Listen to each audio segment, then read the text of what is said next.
All right, guys, let's get comfortable, relax, and if you feel that it's appropriate, feel free to close your eyes with me.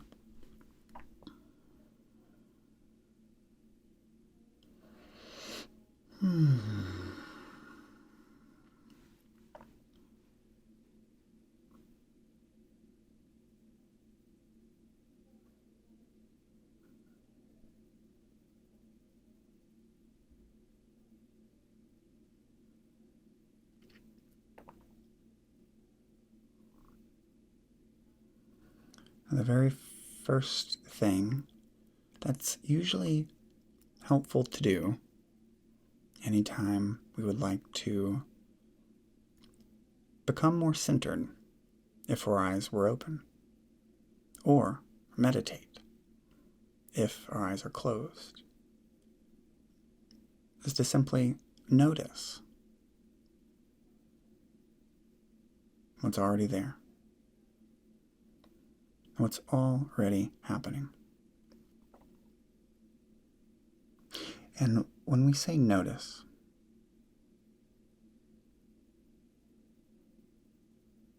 what's already here, what's already happening,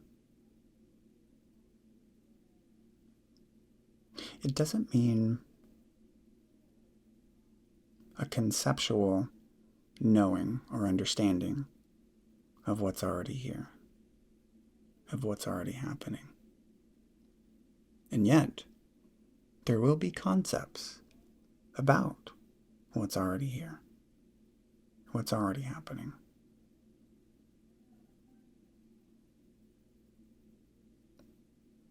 But we see those concepts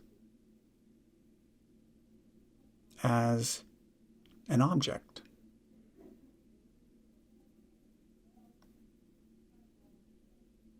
Similar to the way we might hear a sound and think of the sound as an object, something else that can be seen, that we can be aware of.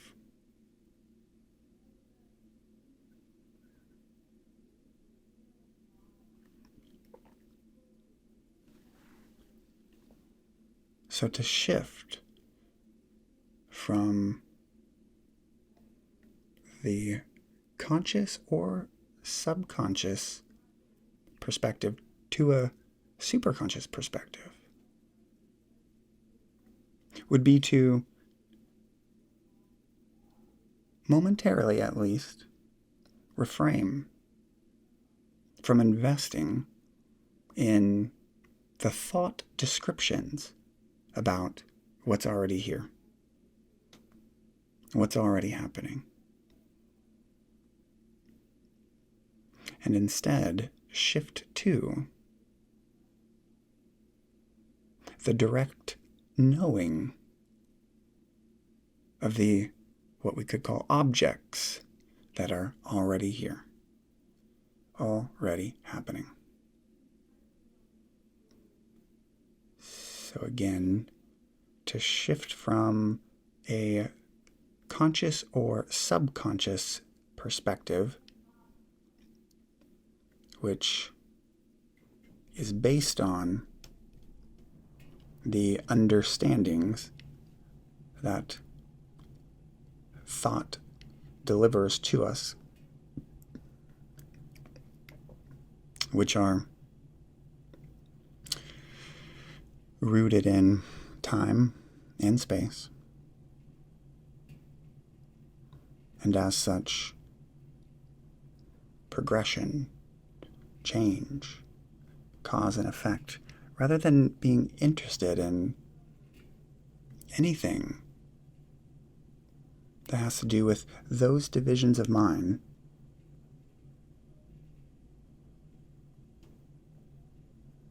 we'll shift to the way that the superconscious division of mind operates, which is simply noticing what's already here, what's already happening.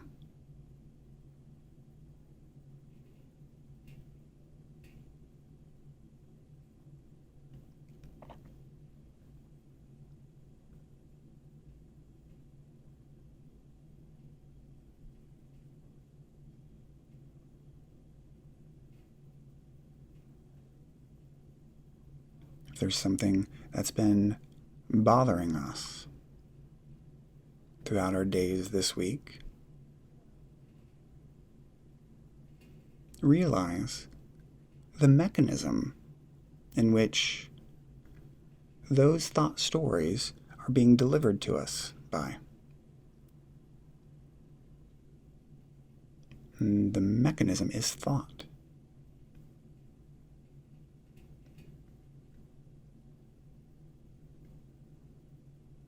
And prior to further investigating thought, we usually assume that thought accurately interprets reality.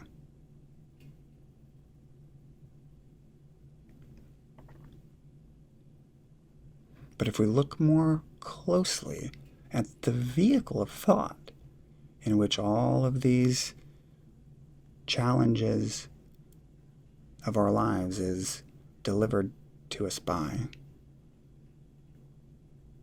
how we know the challenges of our lives,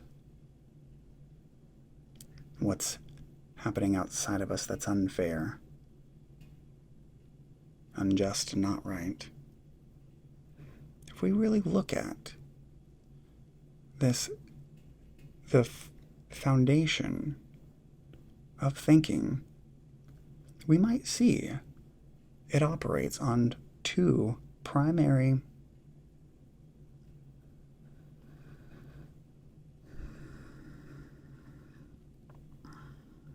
ways of interpreting.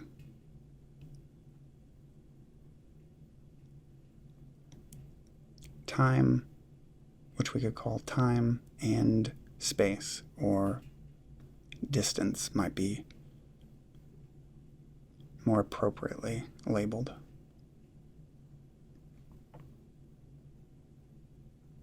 And if we start to see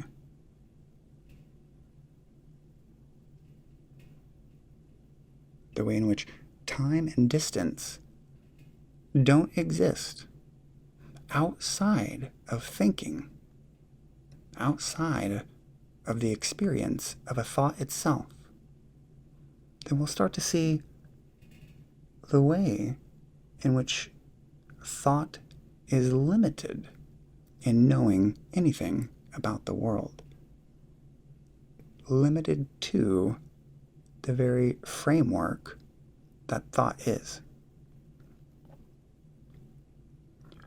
Much like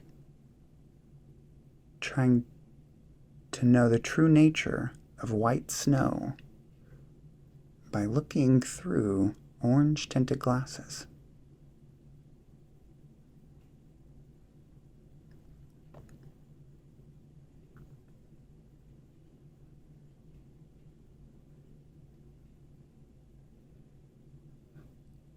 The orange-tinted glasses will always be limited to their very nature and the way they present the white snow to you. It's not that there's anything wrong with the glasses necessarily, it's just the limit of those glasses. They can only present the true nature of the snow to you in accordance with the limits of the glasses. Perhaps so is true with thought. Thought doesn't so much interpret the world as it is, but more so as thought is.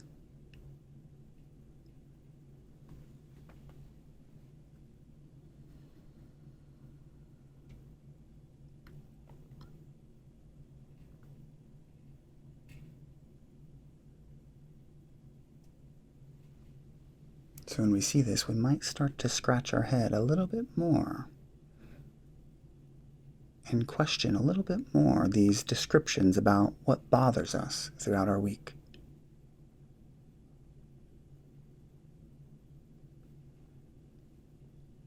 The first thing we might question is not only the way thought describes to us other people or the world, but how does thought describe to us ourselves? If thought is limited to describing through the foundational vehicles of time and space or distance,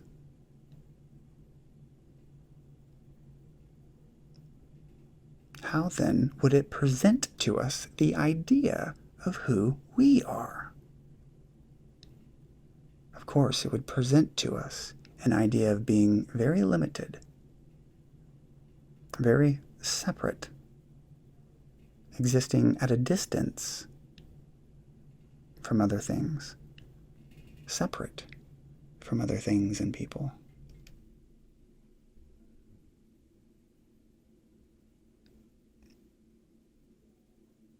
And maybe this interpretation of who we are isn't inherent in us, but rather inherent in the limitation of the vehicle we're attempting to understand ourselves by, thought.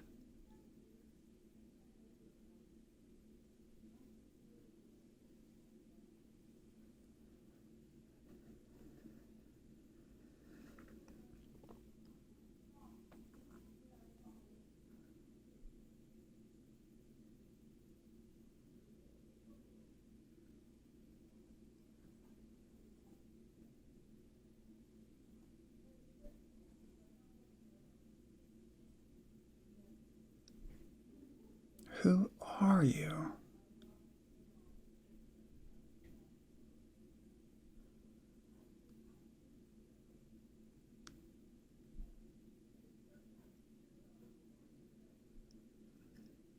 And we're not necessarily looking for another answer when we ask that.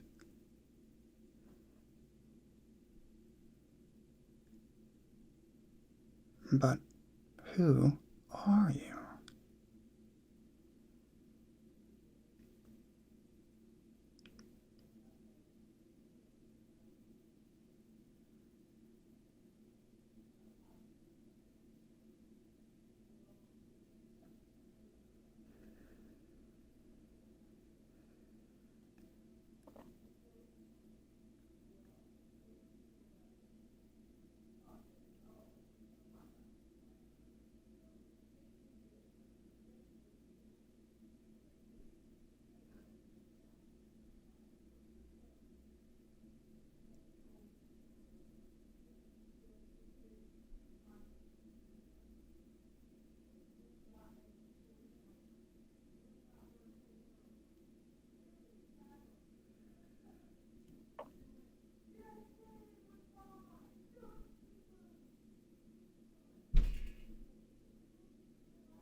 can we see that the villain that exists in our own lives is only a thought in our own mind?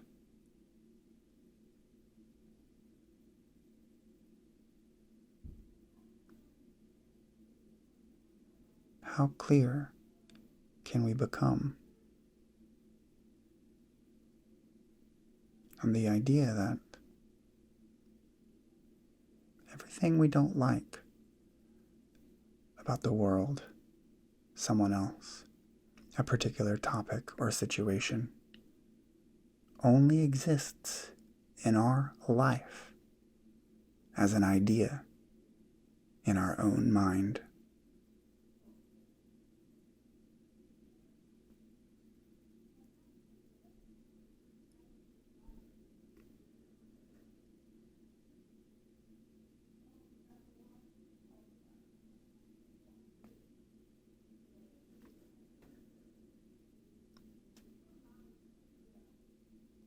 Claim the subjectivity of your own thinking. Empower yourself to say there's a villain or a bad person or a bad situation or a bad topic is to unknowingly disempower oneself.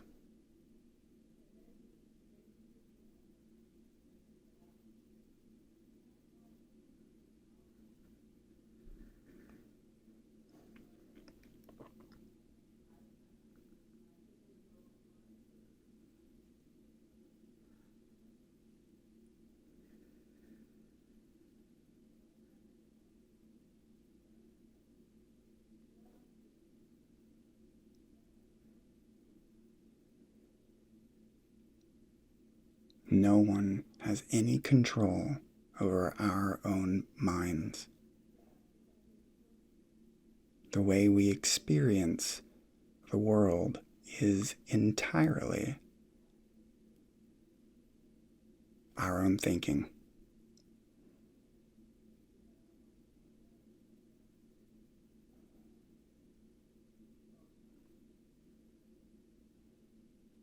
There's no world out there in the way that we think. What we experience as out there is only the way we have constructed our own minds to think about it.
If any description about who you are were delivered to you via a thought, and as such, inherently limited by the interpretation of time and space,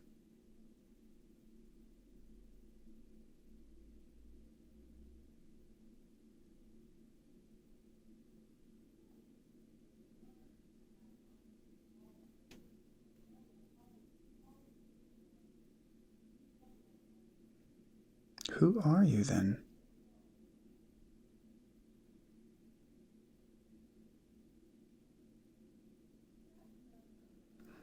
if thought doesn't interpret the world or ourself accurately, but rather through the limitations of thinking itself, time and space,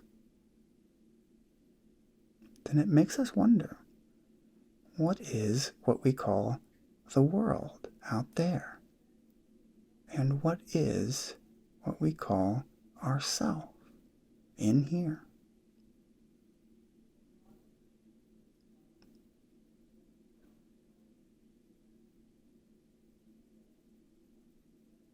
And outside of using thought to define this, is there even any difference between what is out there, not me, and what is in here, me?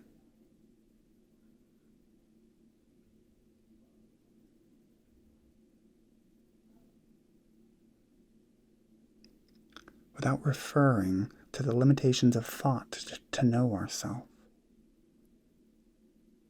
we can ask ourselves the contemplative question,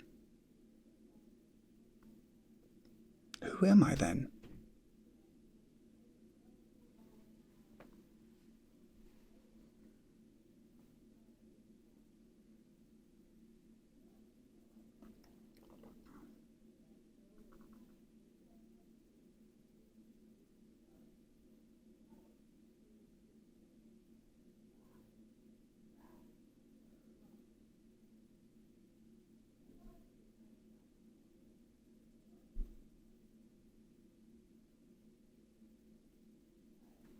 And of course, we ask the question not to just get another thought answer, but to allow ourselves to experience ourself.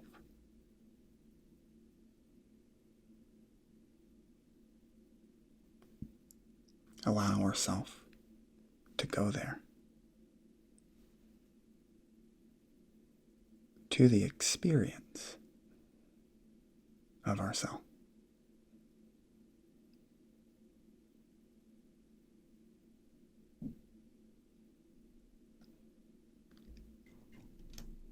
As undefined being.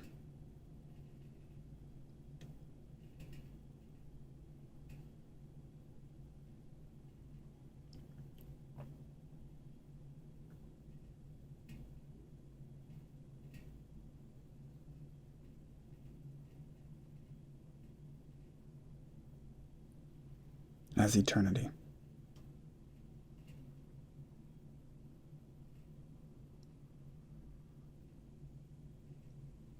As infinity. As all of these things exist immediately outside of the limitations inherent in thought. Immediately outside of the limitations inherent in thought is eternity, is infinity, is who we really are. It's always so close and so easy, and yet so easily overlooked.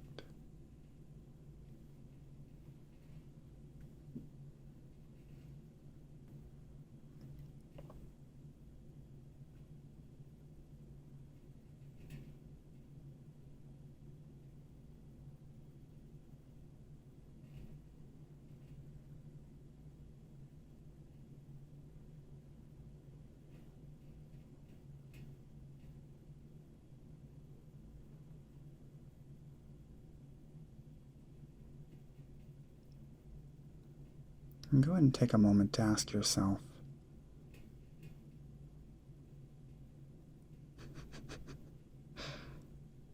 what do I most need to know?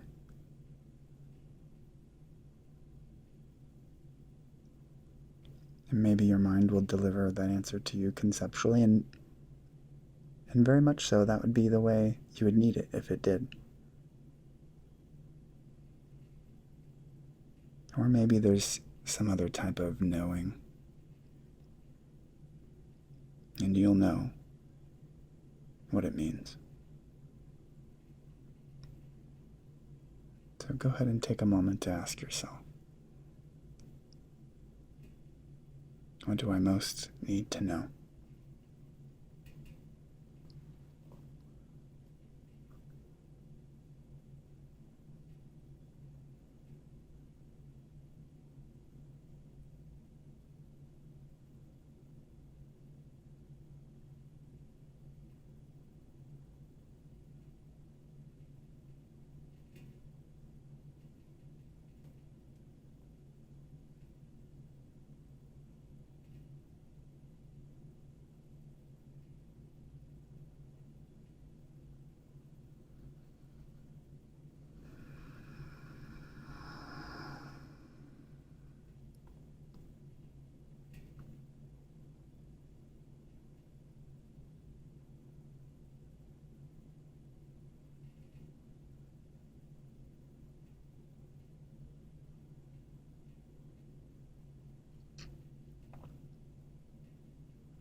And when you're ready,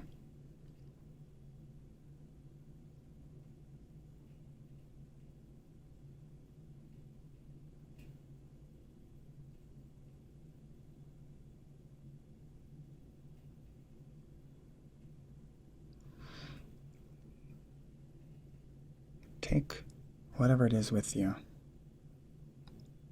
that you most needed to know about yourself or your life at this point in your life. And very slowly, we'll bring our attention back to our bodies. Not that we ever left it. Back to each other. Not that we ever left it. And back to our conversation.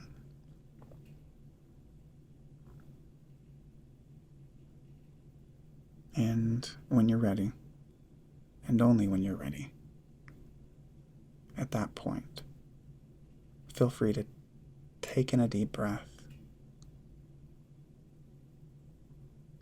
and open your eyes.